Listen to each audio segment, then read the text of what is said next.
What is going on, everybody? And in this video, we're providing you a state of the market and stock picks for September 21st, 2022. So if that sounds like something you're interested in, consider subscribing, because I do provide daily and weekly updates to get you prepared for the day and the week ahead in this glorious market. Now, tomorrow is the big day. Tomorrow is monetary policy at 2 p.m. Eastern Standard Time, followed by Powell at 2:30 Eastern Standard Time, fielding questions. We have essentially led up to this. We find out that core CPI has come down from 8.5, but is overestimated at 8.1, with a big fear that we will come in with at least another 75-point basis move, potentially even a 100-point basis move. Expectation going into this, again, you have to remain very neutral going into this. It's easy to play to the downside. I think it's also easy to think that we could run potentially here. And I would have to agree with you both ways. There's a strong case for both ways.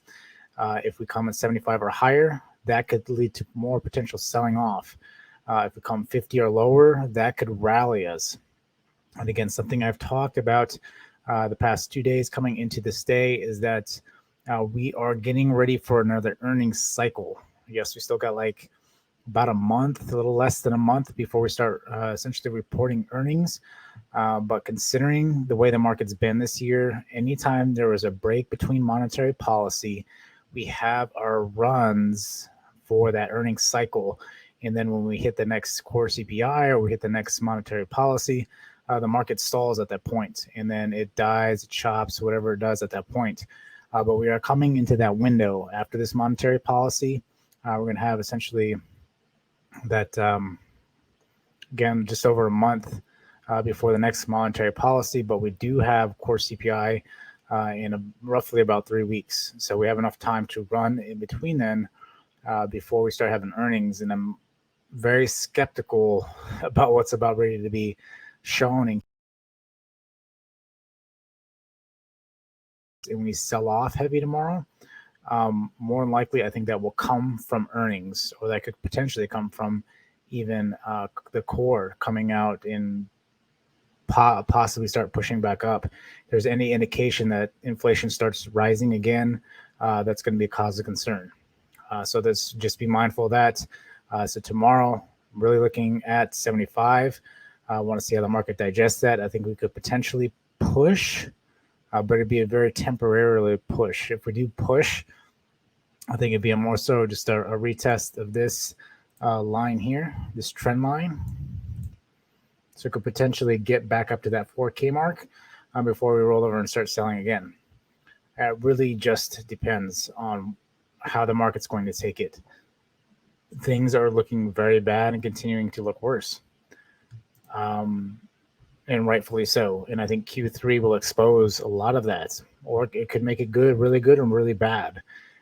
The things that I've been talking about in the weekly update could make things really good or really bad. But you have to still remember that there are black swans, that if one of those black swans actually occur, it's going to be a very negative to the market, and the market could flush. That could be the pin that pulls, makes everything pop again.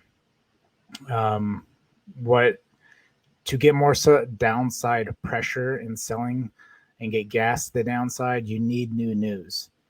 100-point basis move would essentially show that the Fed are in a bad position, that the Fed misjudged essentially what was going on, is what that would mean. And that would, I think, induce panic into the market, that they believe that they're too far behind and they need to do something dramatic to catch up. Will that happen? We don't know. We'll find out tomorrow. But other than that, I am waiting. If the market doesn't move tomorrow, if we don't gap down tonight, I am waiting. We've held this pattern essentially between these two, held this tight range for 2 days. I've been playing inside this range.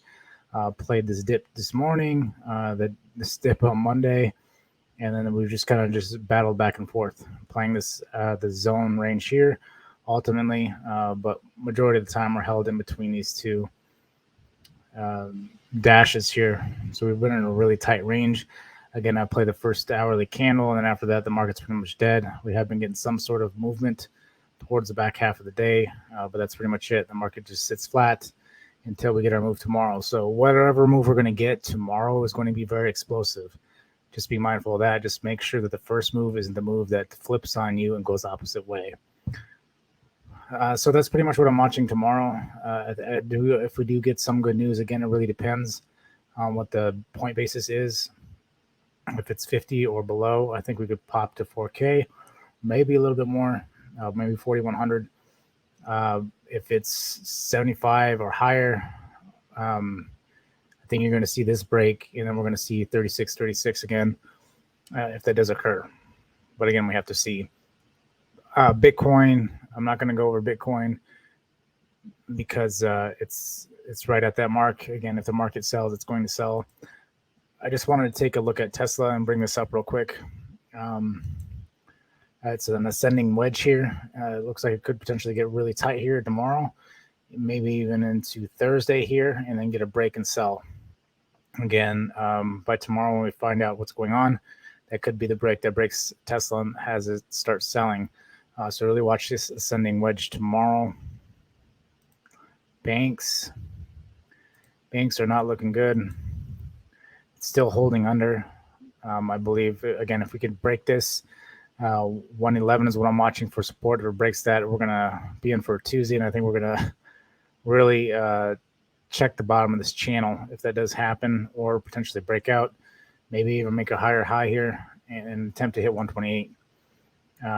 But we'll see. Every breakout has been pulled right back in. This channel actually keeps moving. That's what's pretty funny about it, is every time we do get a breakout, like there was a breakout here, it broke and then pulled back right back in. So you can't really go off of channels or any kind of a pattern. It's strictly been supply and demand, and events have really been what's been helpful this year. But with that being said, I want to keep this video very short because I'm just repeating myself on a lot of stuff I've already said. We have to wait for policy. The market is waiting for policy. Until it gets the actual policy, it might actually start ripping, because I said it needed to rip. It attempted to rip, and then just kind of die right back down. It attempted to rip and die right back down, and just waiting. That could have been the retest that we needed here.